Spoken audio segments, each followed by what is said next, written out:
So I've already replied to you in message, but I'm gonna reply to you in video also. That individual TikTok on how much time we have left wasn't to depress you. It was to put things in more realistic spectrum. Like, life is short. Life is long, but life is too short for certain things. Like holding grudges, like plotting on people, like being disrespectful, like being negative. Negative things happen, but we have the power to transmute that negative energy into something positive. If somebody leave a negative comment, I can respond to that negative comment, transmute that negative comment into something positive by turning that into a teaching moment. But time is actually on your side. If you're watching the clock, that means you're trying to even the score. The person that's in the winning position doesn't care what the clock says because they're ahead of the game. You might not believe this statement, but there's a saying, the person that forget what day it is and what time it is all the time, they seem to be the happiest because they're not governed by the clock. When you're always watching the time, can you actually say that you're living life? If you're always rushing time, can you say you're living life? Because let's be honest, you trying to rush time when time is actually rushing you.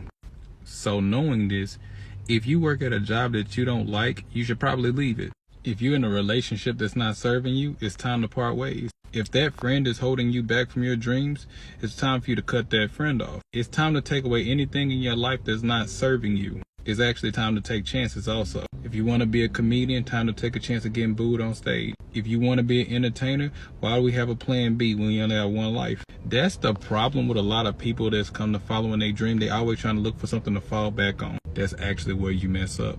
Plan B. You're putting it to the universe that just in case I don't make it. And if you have doubts, the universe have doubts because you are the universe. There's things that happen outside of your control. How you respond to it is critical though.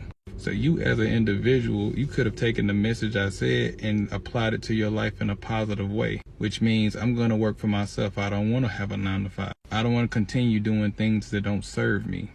Every day we wake up is actually another chance. As we get older, certain doors of opportunity that we have will close to us. But as long as we're alive, there's still windows of opportunities that are open to us no matter how old you are. It's a person right now that you're probably taking for granted that you can actually do something about that before their expiration date comes, before your expiration date comes. Without death, you won't have a reason to get out of bed in the morning. Without death, you got all the time in the world, so why procrastinate? Death is that fire behind you that kind of gets you that get up and go if you use it for that tool. If you look at death in the sense of, oh my God, I won't exist no more, that means you're not planning to do anything about it.